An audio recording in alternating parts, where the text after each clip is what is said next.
Well, don't think I'll be able to record outside today.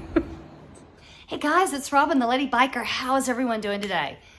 All right, well, in preparation for my huge, possibly crazy across Australia road trip, which I'll be doing primarily solo, I posted up onto my YouTube page and my Facebook page a poll asking you guys out there what you wanted to see as far as videos about how I prepare. And today I thought I'd come on and talk to you about how to get ready, specifically how to get your bike ready and how to get you yourself ready for a long motorcycle road trip. You want to talk about it?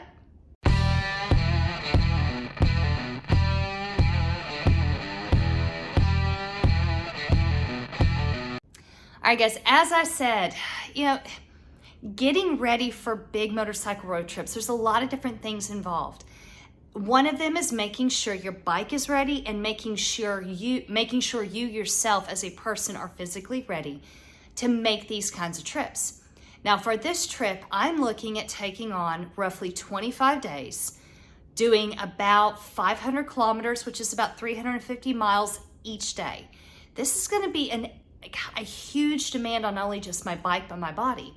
And so I thought I would share with you today some thoughts of how I'm preparing to make sure that as best as I can, myself and my bike are good to go. All right, guys, so when you're about to take on a big trip like this, the first thing you should do is anything you need to do for your bike. That means your maintenance and your upgrades if you need to.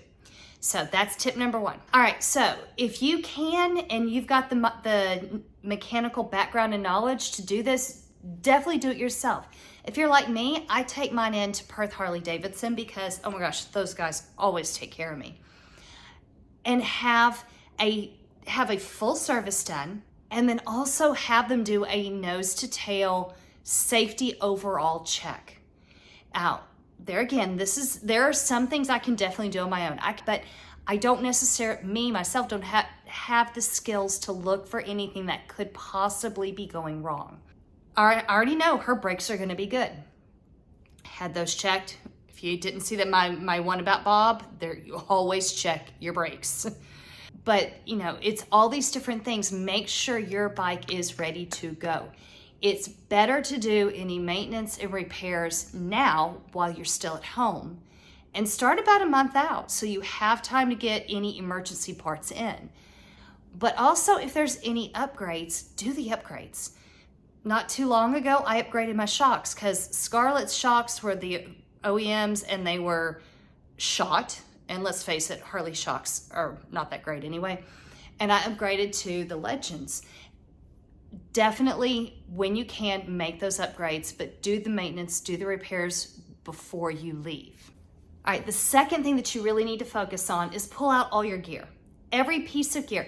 Take a look at the weather, decide what gear you're gonna need. For example, when Allie and I took that epic road trip in the Western US together, we were in everything from right around 0 degrees or 32 degrees Fahrenheit when we were in Yellowstone. But by the time we hit Vegas, it was already like, what was it? It was about 102, which was like 39 at lunchtime when we arrived.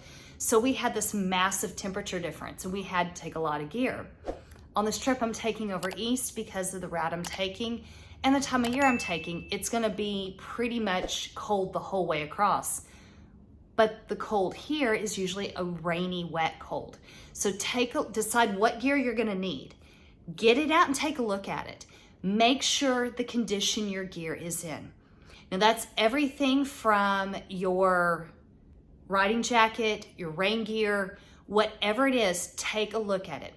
Now, I used to have one set and I was very, very happy with it. It was a great set for the price point that I got it at.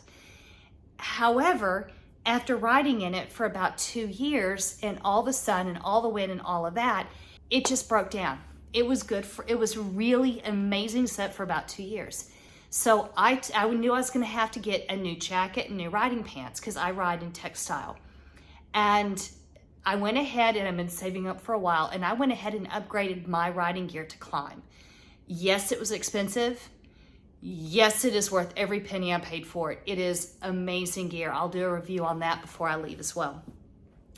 So check, your riding gear. Do you need heated gear? If you do you have everything you need for it? Do you have all the cords? Are you gonna plug it in? Take a look at all of your gear. Make sure it is ready, and do this at least 3 to 4 weeks before you leave, so that if you need to order something and have it shipped in, you have time to get it in. So important. But this also includes the gear that you're gonna take all your stuff in. For example, what bag are you gonna take? I was gonna take my Sissy Bar bag that we got from Viking Bags. However, the rain cover for that when I was in Montana split, and I never replaced it. And I know for a fact on this big trip, it's not a question of if it's gonna rain, it's how much is it gonna rain on me. So I've decided to take my Wolfman dry bags so that I know everything that I pack and put on the bike is either gonna be in one of my saddlebags or in that dry bag. And when I get to my hotel each night, it's gonna be dry.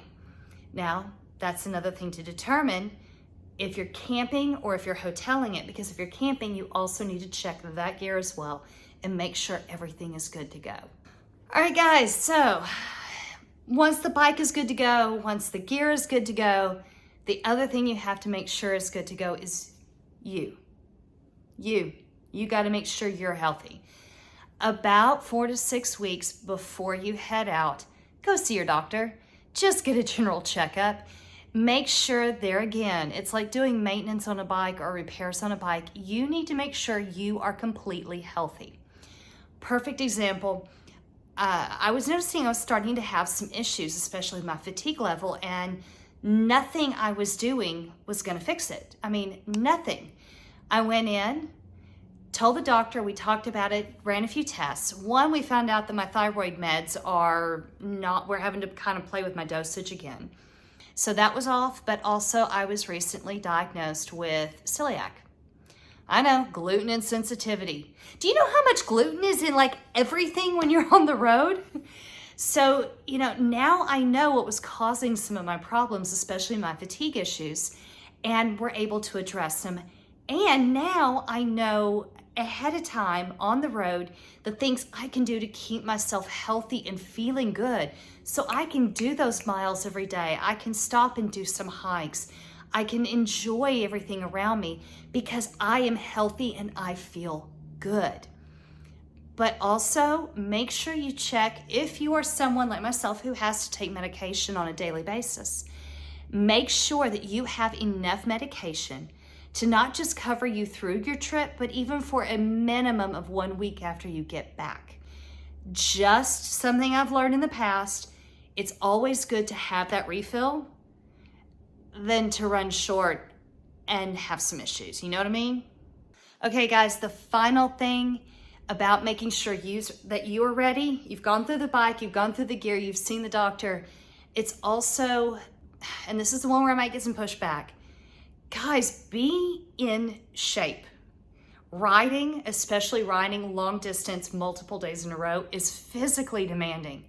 It is going to challenge you every step of the way. Highly, highly, highly recommend that if you aren't doing this on a regular, try to start as far out as you can and get on an exercise routine. Now, I have a general routine that I do that includes cardio, weights, stretching, all the things we're supposed to do. But in the roughly 2 months leading up to this massive trip I'm about to take, I've actually adjusted a lot of my workouts to focus on my flexibility and my core strength.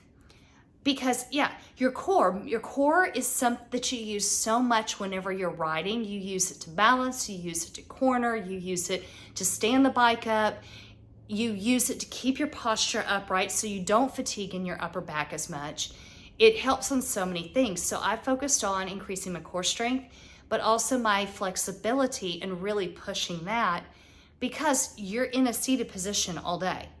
So being able to make sure that you know what to stretch, your hamstrings, your hips, your back, how to loosen everything up so that not only are you ready for the ride, but during your rides, each night at wherever you're staying in accommodations, you can do the things to keep yourself feeling good through the entire run. Well, okay, guys. So as you're getting ready for a massive road trip, those are my 4 big things that I always recommend. Make sure your bike's ready to go. Make sure your gear's ready to go. Make sure you are healthy and you're physically ready to take on the physical demands of those long trips. So guys, those are my thoughts. Questions for you now. For those of you who have done these massive long road trips, would you add anything to anything that I've listed? What is your experiences? Is there something I missed? Drop it down in the description. And guys, if you're somebody who's new and looking at taking on their first big road trip and you've got some questions, pop it into the comments. Either myself or somebody else is gonna have an answer for you.